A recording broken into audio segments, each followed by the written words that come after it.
heard of someone who wanted to learn how to be scared? Well, get ready for a wild tale from the Brothers Grimm. Once upon a time, a father had two sons. The older one was sharp, sensible, and could do just about anything. The younger one, well, people said he was stupid. He couldn't seem to learn or understand a thing.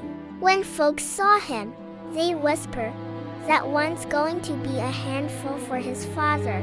Whenever there was a tough job, the older son was the one to do it. But if he was asked to go out late at night, especially near a spooky place like a churchyard, he'd say, "Oh no, father, not there. It gives me the shivers." He was terrified. At night, when the family gathered by the fire to tell ghost stories, the kind that make your skin crawl, the listeners would often gasp, "Oh, that makes me shudder." But the younger son, sitting quietly in the corner, couldn't figure out what they meant. He'd think to himself, "They're always saying it makes me shudder, but I don't shudder at all. That must be some special skill I just don't have." One day, his father finally had enough. "Listen to me, you in the corner," he said. "You're getting tall and strong. It's time you learned something to earn a living. Look at how hard your brother works, while you don't even earn your keep." To his father's surprise, the boy replied, "Well, father, I'm happy to learn something. In fact, if it's possible, I'd really like to learn how to shudder. I just don't understand it at all." The older brother overheard this and just laughed, thinking, "Good grief, what a blockhead my brother is. He'll never amount to anything."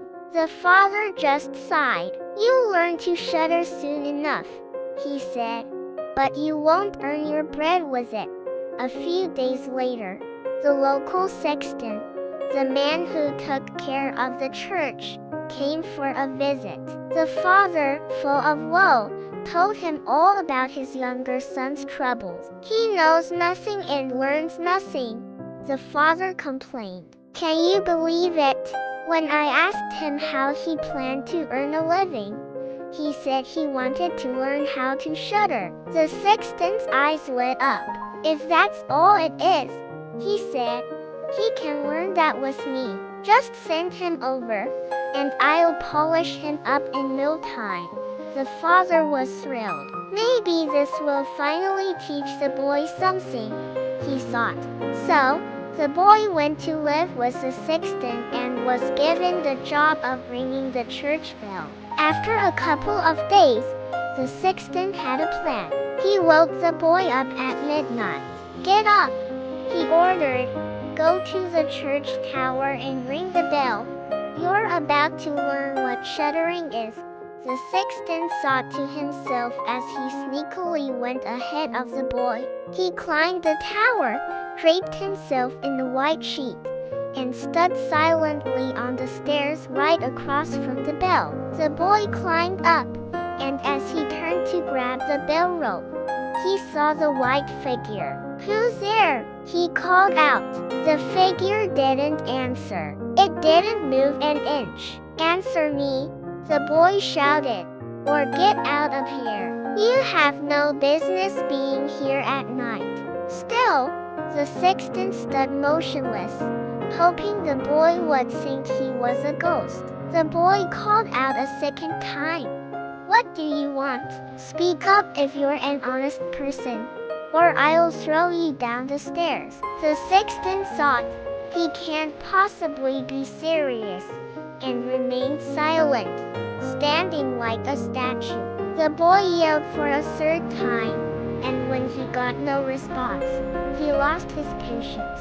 He charged at the figure and shoved the ghost right down the stairs. It tumbled down 10 steps and lay in a heap in the corner. After that, the boy simply rang the bell, went back to the sexton's house, got into bed without a word, and fell fast asleep.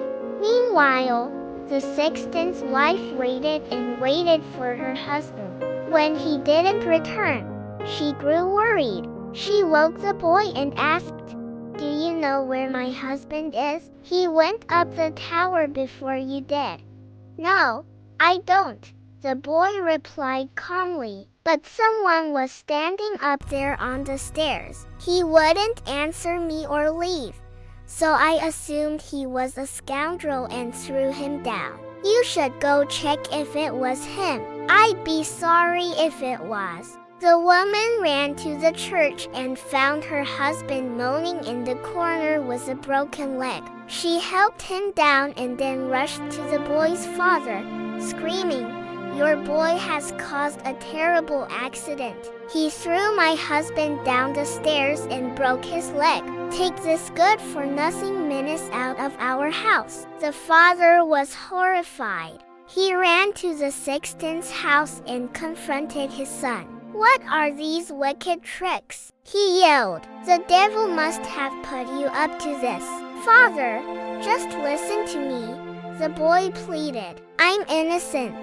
He was standing there in the dark like he was up to no good. I didn't know who it was, and I warned him 3 times to speak or leave." "Ah," the father exclaimed, "you bring me nothing but misery. Get out of my sight. I never want to see you again." "Yes, father, gladly," the boy said. "Just wait until daylight. Then I'll go out into the world and finally learn how to shudder. At least then I'll have one skill to support myself.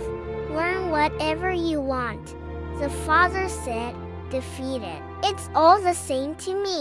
Here are 50 sailors. Take this money, go out into the wide world, and don't you dare tell anyone where you came from or who your father is, because I'm ashamed of you." "Yes, father, whatever you say," the boy replied. "If that's all you want, I can easily do that." And so began his strange and incredible journey. What happens next to the boy who doesn't know fear? Well, his adventures are just getting started. If you want to hear the rest of this bizarre and fascinating fairy tale, make sure you hit that subscribe button and turn on notifications so you don't miss part 2. Thanks for listening. When day dawned, therefore, the boy put his 50 sailors into his pocket and went forth on the great highway, and continually said to himself, "If I could but shudder! If I could but shudder!" Then a man approached who heard this conversation which the youth was holding with himself, and when they had walked a little farther to where they could see the gallows, the man said to him, "Look! There is a tree where 7 men have married the rope-maker's daughter, and are now learning how to fly. Sit down below it, and wait till night comes, and you will soon learn how to shudder. If that is all that is wanted," answered the youth, "it is easily done. But if I learn how to shudder as fast as that, thou shalt have my 50 sailors. Just come back to me early in the morning." Then the youth went to the gallows, sat down below it, and waited till evening came. And as he was cold, he lighted himself a fire. But at midnight the wind blew so sharply that in spite of his fire, he could not get warm. And as the wind knocked the hangmen against each other, and they moved backwards and forwards, he thought to himself, "Thou shiverest below by the fire, but how those up above?"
to do it.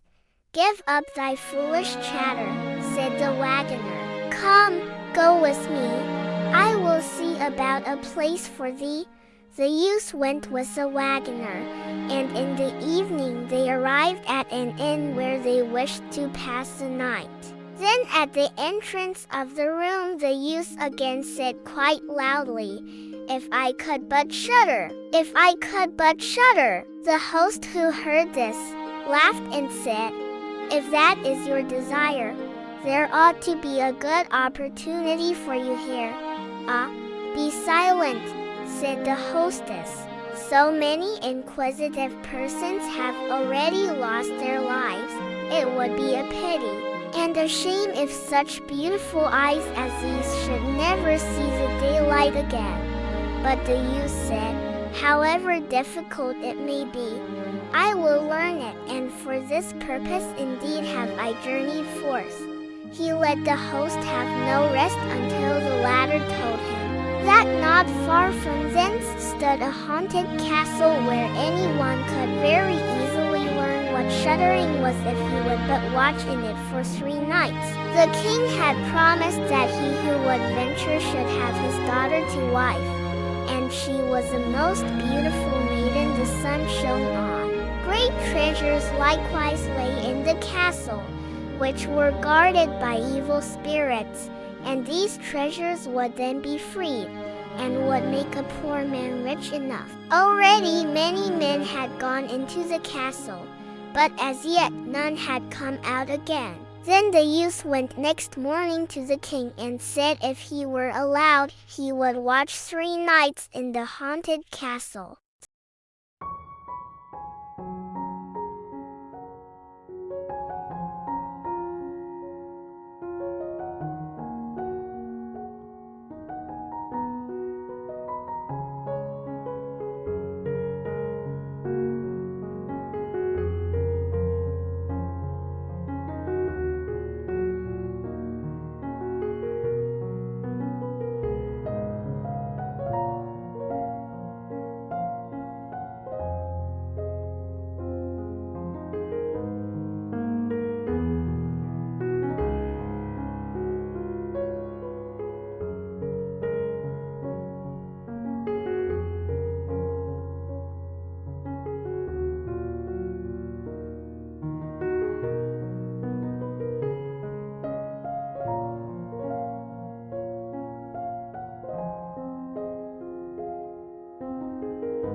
And warm yourselves." And just like that, 2 enormous black cats leap out from the shadows. They land on either side of him, their fiery eyes staring at him with pure menace. After warming themselves for a bit, one of them says, "Comrade, fancy a game of cards? Our boy is game." "Why not?" he replies, "but let me see your paws first." The cats stretch out their paws, revealing terrifyingly long claws. "Oh," says the youth, with the calm of a master craftsman, "what long nails you have! Wait, I need to trim those for you, before the cats can react." He grabs them by the scruff of their necks, pins them to his cutting board, and screws their feet down tight. "You know," he says, looking at their trapped paws. I've suddenly lost my desire to play cards, and was that? He strikes them dead and casually tosses their bodies out into the moat.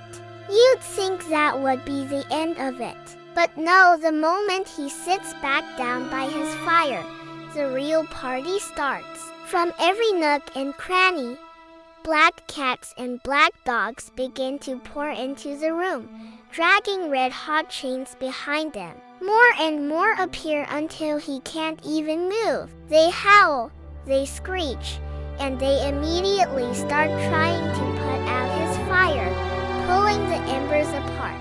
He watches them for a while, just observing their chaos. But when they go a bit too far, he's had enough. He grabs his cutting knife and yells, "Away with you, vermin!" and starts hacking away. He's a whirlwind of righteous fury. Some of the creatures flee in terror, but the rest, well, they end up joining the cats in the fish pond outside. Finally, peace and quiet. He comes back inside, fans the remaining embers back into a flame, and warms himself. He's starting to feel sleepy. He looks around and spots a massive bed in the corner.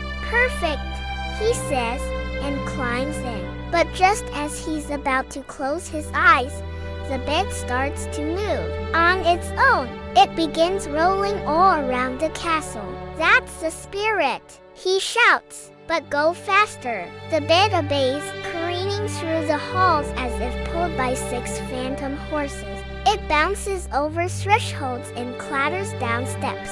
Then, suddenly, hop, hop, it flips completely upside down, trapping him underneath it like a mountain. But is he scared? Of course not. He just throws the quilts and pillows into the air, wriggles his way out, and says, "All right, now anyone who wants a turn can drive." He goes back to his spot by the fire, lies down on the floor, and sleeps soundly until morning. The next day, the king arrives, expecting the worst. He sees a youth lying on the ground and assumes the spirits have finally done him in. "What a pity," the king says sadly. "He was a handsome man." At that, our hero sits up. "It hasn't come to that yet," he says cheerfully. The king is utterly astonished, but also overjoyed. He asks how the night went. "Very well, indeed," the youth answers. "One night is down, the other 2 will pass just as easily." He then heads back to the local inn. The innkeeper, seeing him alive, practically has a heart attack. "I never expected to see you again. Did you finally learn how to shudder?" The youth just shakes his head. "Nope, it's all useless. If only someone could just tell me how." And so, night 2 begins. Our hero marches back up to the haunted castle, settles in by his fire, and starts his familiar chant, "If I could but shudder." As midnight strikes, a commotion begins. A tumbling, crashing noise starts low and grows louder and louder. Then, silence. Suddenly, with a blood-curdling scream, half a man plummets down the chimney and lands right in front of him. "Hello," the youth calls out. "The other half is missing. This is too little." As if on cue, the roaring and howling starts up again, and the second half of the man comes tumbling down to join the first. "Hold on," our hero says. "I'll just stoke the fire a bit for you."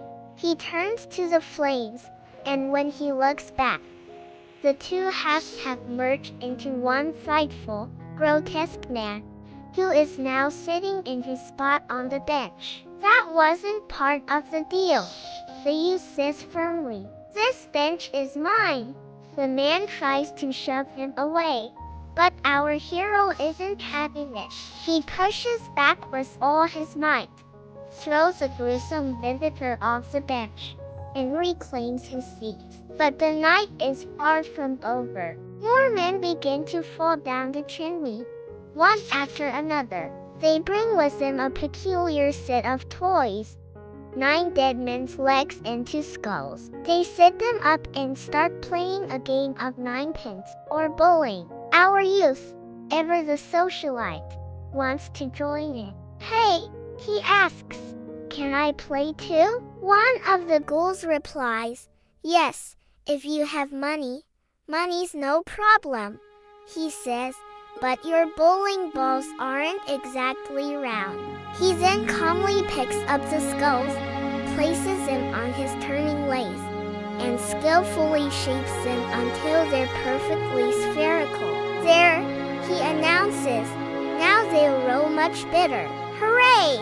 Let the games begin! He joins their morbid game and even loses a bit of his money. But as soon as the clock strikes 12, everything the men, the legs, the skulls vanishes into thin air.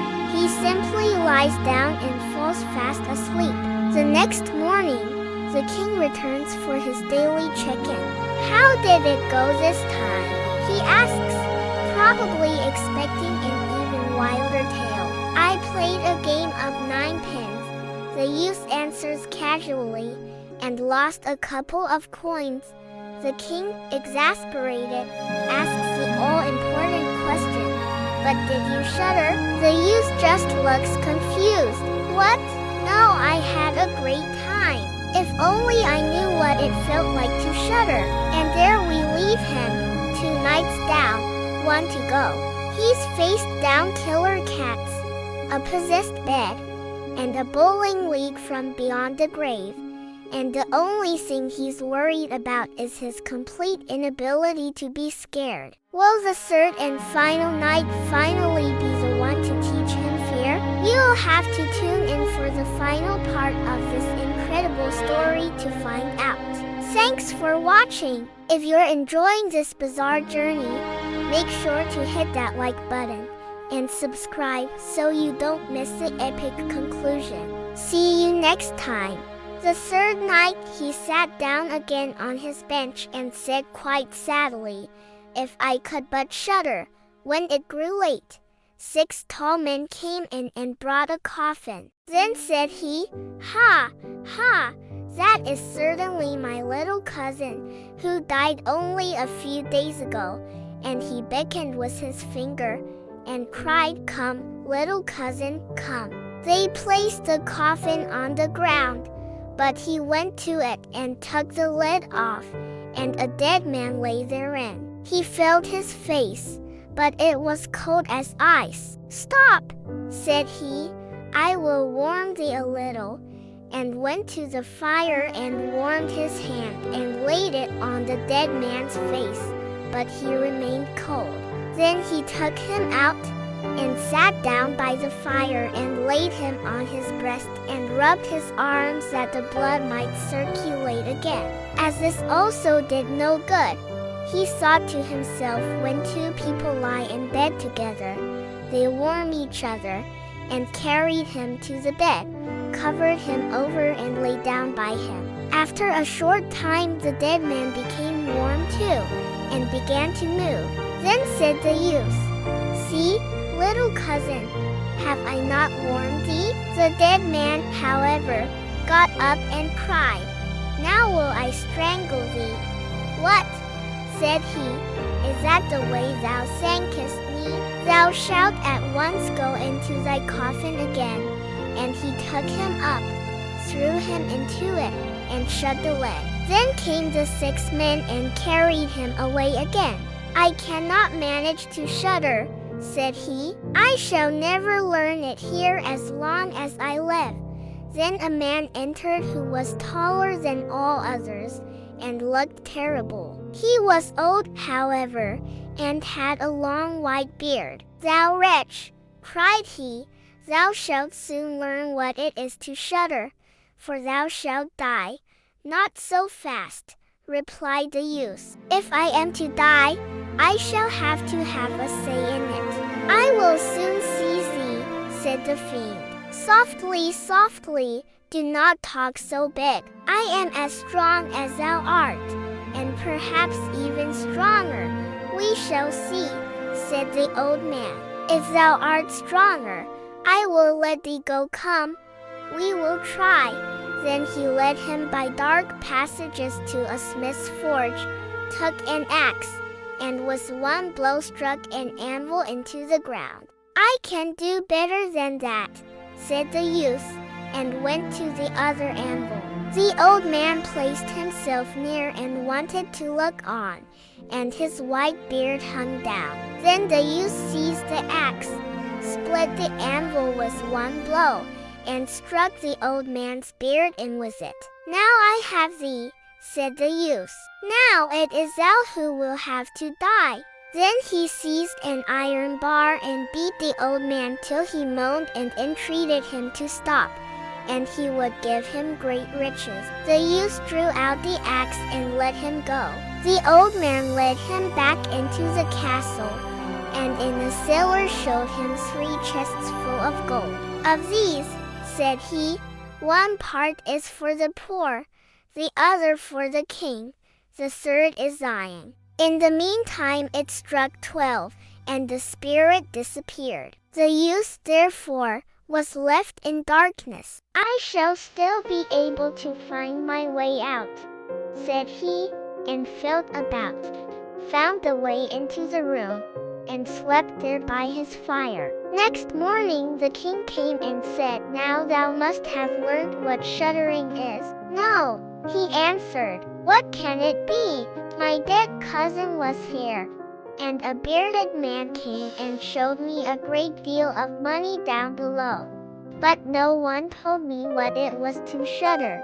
Then, said the king, thou hast delivered the castle, and shalt marry my daughter.